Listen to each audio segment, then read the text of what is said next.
Hoje falaremos sobre metabolismo no estresse, mais especificamente sobre o cortisol. O meu grupo é composto por eu, Cauane Vitória, e pela Bruna Batista. O estresse afeta nosso organismo de várias formas. Uma delas é o aumento da produção de cortisol, que é um hormônio glicocorticoide e catabólico, produzido nas glândulas suprarrenais que alteram o metabolismo através da indução da síntese de enzimas específicas. É um hormônio natural e vital para a nossa sobrevivência. Ajuda a reduzir inflamações, contribui para o sistema imune e mantém os níveis de açúcar e a pressão arterial constantes, além de ser um indicador de estresse em muitas espécies animais. O estresse é uma emoção ou estado emocional que gera tensão física. Ele pode provir de qualquer situação ou pensamento que faça com que nos sintamos frustrados, furiosos ou nervosos. Em pequenas doses, o estresse pode ser positivo, como quando nos ajuda a evitar um perigo ou a cumprir nossos objetivos. No entanto, quando o estresse passa de ser uma emoção pontual para ser uma emoção recorrente ou um estado emocional crônico, pode prejudicar nossa saúde. Os níveis de cortisol no sangue variam durante o dia, o chamado ciclo circadiano. Elas são maiores pela manhã e vão diminuindo ao longo do dia. Isso ocorre porque estão relacionadas às atividades diárias e à serotonina, hormônio do prazer e bem-estar. Mas quando a produção de cortisol está desregulado, pode provocar vários danos à saúde. O cortisol elevado pode causar perda de massa muscular, aumento de peso, aumentos das chances de osteoporose, dificuldade na aprendizagem, baixo crescimento, diminuição da testosterona, lapsos de memória, aumento da sede e da frequência em urinar, redução da libido e também a menstruação irregular. Além de todos esses sinais, ainda pode provocar a síndrome de Cushing, que tem como os principais sintomas o acúmulo de gordura na região abdominal, a queda de cabelo e o aumento da oleosidade na pele. Porém, quando o nível de cortisol está baixo, pode provocar depressão, fadiga, cansaço, fraqueza e desejo de comer doces. Mas também pode provocar a doença de Addison, que causa dores abdominais, fraqueza, emagrecimento, manchas na pele e tonturas. A fração livre desse hormônio não ligada às proteínas é a sua forma biologicamente ativa. Para se iniciar a síntese de cortisol, algumas situações chamadas de estímulo precisam ocorrer. Também pode acontecer a produção de cortisol durante o exercício físico, que é bem similar, porém nesse trabalho iremos focar nas questões de estresse. O estresse pode ser causado por diversos motivos, como trauma, dor crônica. Nisso a classificação das dores, como aguda e crônica, é porque a aguda é como se fosse uma batida. Você bateu o seu dedo, você bateu o seu joelho em algum lugar e essa dor vai ficar ali, mas ela é limitada. Já a crônica se prolonga por mais tempo. Também tem motivos como manipulação do animal durante atendimento clínico, ameaça à sua homeostase, ou seja, algum desequilíbrio das funções do organismo. Esse efeito também é o que chamam de fuga e luta, onde o cortisol é produzido no instante anterior à reação. Por exemplo, quando um predador está se preparando para pegar a presa, e neste momento a presa o vê e se instala aquele momento tenso para analisar rapidamente a situação e fugir posteriormente.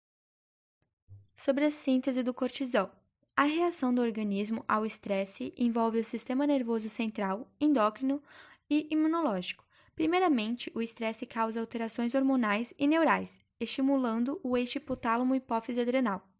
Após o estímulo, o hipotálamo libera o fator CRF ou CRH, hormônio liberador de corticotrofina, que sinaliza para a hipófise produzir ACTH, hormônio adrenocorticotrófico, que entra na corrente sanguínea e se dirige até o córtex das glândulas suprarrenais, onde ocorre a secreção do cortisol. Posteriormente, ele parte para a corrente sanguínea. 60% da secreção se liga a proteínas plasmáticas, enquanto 40% se estabelece livremente no plasma, sendo isso a sua forma ativa, sendo a forma ativa do hormônio, que depois irá se dirigir para as células teciduais, onde irão atuar, como as do tecido adiposo, fibras musculares e células hepáticas. Ao atravessar a membrana das células, esses hormônios se ligam a receptores de glicocorticoides alterando a forma dos receptores, assim como as atividades enzimáticas dentro da célula. E normalmente, para voltar à homeostase, depois do período de estresse, o próprio cortisol inibe a secreção de CRF, retornando um feedback negativo da produção de ACTH. E assim, o hormônio para de ser secretado. Além do cortisol, outros hormônios são secretados, como aldosterona. Este hormônio também é produzido nas glândulas adrenais e ele é um mineral do cortisol. E age aumentando a secreção de potássio e retendo a produção de sódio, desequilibrando os níveis desses íons no meio extracelular. Então, como dentro da célula, o nível de potássio passa a ser muito maior do que no meio extracelular e o nível de sódio fora da célula está maior do que no meio intracelular, a velocidade de condução de íons através da membrana aumenta muito, gerando potenciais de ação mais rápidos e melhorando também os reflexos. Também pela ação do cortisol são secretados o glucagon, adrenalina, hormônio do crescimento e peptídeo lipolíticos.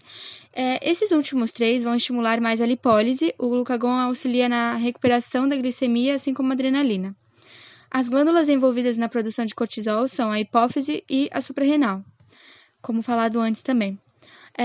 Nós listamos alguns efeitos gerais do aumento do nível de cortisol, do que o aumento do nível de cortisol causa em nosso organismo. Por enquanto, não falaremos da parte metabólica, passa para depois, mas sim geral. Eu digo isso porque o estresse é uma condição fisiológica e o cortisol, produzido e secretado em uma intensidade normal em nosso organismo, é vital para a nossa sobrevivência, nos trazendo benefícios. Se percebe isso ao falar sobre o ciclo circadiano, onde ocorre uma maior secreção desse hormônio de manhã e ao acordar, que vai diminuindo ao longo do dia e de noite a concentração de cortisol é mínima. Além de esse hormônio ser essencial em períodos de jejum e fome, mobilizando proteínas e lipídios. Agora, se o estresse se torna constante, ele passa a ser uma condição patológica, causando um aumento da secreção desses hormônios. E isso pode desencadear diversos problemas de saúde. E são esses efeitos deletérios que são listados abaixo. Então, temos alteração no padrão de sono, a intensidade dos sentidos é atenuada, então olfativo, gustativo, auditivo e visual. Aumenta o apetite e a ingestão calórica. Ocorre a perda de massa muscular por conta da diminuição nas reservas proteicas corporais e nas fibras musculares, né? Acontece acúmulo de gordura por causa da resistência de insulina, ocorrendo depósito de gordura muscular. Também ocorre o melhoramento da capacidade integrativa e geradora de respostas apropriadas, assim como dito também sobre a aldosterona, como ela age. Pode causar também em excesso insônia, eleva ou deprime o humor, diminui o limiar da ocorrência de convulsões e também provoca mudanças nas respostas imunitárias e inflamatórias. Reações que o cortisol provoca. O cortisol tem atividade predominantemente catabólica, induzindo proteólise e lipólise, com o aumento da glicogênese hepática e elevação da glicemia. Esse hormônio aumenta a proteólise e diminui a proteogênese, o que causa a diminuição de massa muscular. Tem a função de inibir a secreção de ACTH e a insulina. A atuação do cortisol no organismo é antagônica à insulina, por conseguinte, sendo análoga à do glucagon. O cortisol aumenta a glicemia, reduz a síntese de colágeno tipo 1, provoca mudança nos tipos e nas quantidades de enzimas que são sintetizadas. Afeta o metabolismo da glicose, das proteínas e dos ácidos graxos. Tem efeitos deletérios na reprodução, no crescimento e no comportamento. As concentrações hormonais no sangue podem exibir atividade cíclica contínua com padrão previsível. Os hormônios com meia-vida mais curta tendem a oscilar em frequência mais alta do que aqueles com meia-vida prolongada. Nos esteroides, em particular, a meia-vida no sangue varia entre 1 a 3 horas em diferentes espécies animais. No entanto, a exposição crônica aos hormônios esteroides pode encurtar sua meia-vida mediante a indução de enzimas hepáticas para inativar os esteroides excessivos. Agora vamos falar especificamente do metabolismo tecidual. A glicose é obtida através da alimentação ou da degradação do glicogênio que está armazenado em nosso corpo. No cérebro será proveniente do sangue, pois não tem glicogênio no cérebro. Irá ocorrer a glicólise, que consiste na degradação da glicose em 2 moléculas de piruvato. Este piruvato entra nas mitocôndrias e é convertido em 2 moléculas de acetato. Este acetato se ligará à coenzima A, que formarão então o acetil-CoA. Este acetil-CoA entrará no ciclo de Krebs para produzir energia. Com essas alterações, as substâncias são mais facilmente quebradas em moléculas menores. Esta molécula será então totalmente quebrada em CO2. Os hidrogênios serão enviados para a cadeia de transporte de elétrons, para serem transformados em água e então poderem ser eliminados pelo corpo. A lipase, sensível ao hormônio, estimula a degradação dos triglicerídeos. Quando se degrada esses triglicerídeos pela lipólise, libera-se glicerol e ácidos graxos como produtos desta reação. Esses 2 produtos serão jogados na corrente sanguínea para ir para todos os tecidos capazes de degradar lipídios como fonte de energia. Uma pequena parte dos ácidos graxos é utilizada pelo próprio tecido adiposo para sua própria produção de energia. Os ácidos graxos entram na mitocôndria e sofrem a ação de diversos complexos enzimáticos que desencadeiam o ciclo da beta-oxidação. Na beta-oxidação, os ácidos graxos são quebrados em acetil-CoA. A beta-oxidação é o processo que desmonta os ácidos graxos a cada 2 carbonos e liberando os acetatos que formam acetil-CoA. Esse acetil-CoA dá início ao ciclo de Krebs para a produção de energia. Ocorre também nesse processo a liberação de um NADH e um FADH2.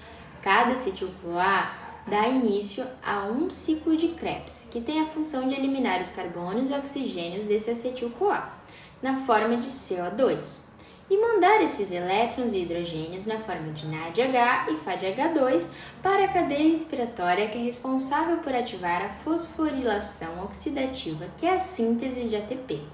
Todos os NADHs e FADH2 produzidos nos 2 processos são enviados para a cadeia respiratória para ativar a fosforilação oxidativa e produzir ATP.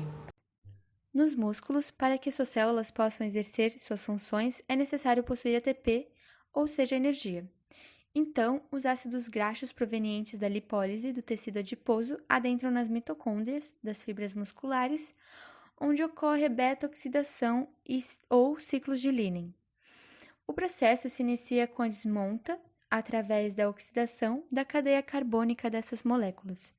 A degradação ocorre a cada 2 carbonos e a cada ciclo é liberado NADH, FADH e acetatos que formam acetil-CoA. Cada acetil-CoA dá início a um ciclo de Krebs, que ao final liberará dióxido de carbono, hidrogênio e 11 ATPs, cada um. Ainda, depois do ciclo de Krebs, ocorre a fosforilação oxidativa dos hidrogênios, liberados pelo ciclo de Krebs, onde eles se ligarão aos oxigênios e formarão água, liberando também, ao final, ATP. Já com energia, ocorre a proteólise, a via metabólica de degradação das proteínas. As cadeias peptídicas que unem os aminoácidos são quebradas por ação de enzimas, e assim, parte dos aminoácidos continuam no tecido muscular, onde também servirão para a síntese de ATP. E a outra parte vai para a circulação sanguínea, onde se dirigirá até o fígado para a gliconeogênese. No fígado, agora se encontram os substratos vindo dos outros tecidos, e é nele onde ocorrerá a gliconeogênese. Recapitulando, atravessam as membranas ácidos graxos vindo do tecido adiposo, que vão fazer a beta-oxidação para a síntese de ATP, assim como nos músculos para a obtenção de energia e para poder desempenhar suas funções. Também entram os aminoácidos provenientes dos músculos. Parte deles irão participar da síntese de ATP, desses alguns serão convertidos em acetil-CoA e outros irão entrar diretamente no ciclo de Krebs. E outra parte irá participar da gliconeogênese. No processo de gliconeogênese, utilizando os aminoácidos como substrato, eles são convertidos em piruvato e posteriormente em acetil-CoA, para entrarem no ciclo de Krebs e ao final formar glicose. O lactato, proveniente dos músculos, também participa da gliconeogênese, se convertendo em piruvato, que se converte em acetil-CoA e entra no ciclo de Krebs, formando glicose no final. E ainda falando sobre gliconeogênese, o glicerol, vindo do tecido adiposo, se converte diretamente em glicose. Por fim, toda essa glicose sintetizada será direcionada principalmente aos músculos, para poder agir no momento de resposta ao estresse. Esse foi nosso trabalho, muito obrigada pela sua atenção.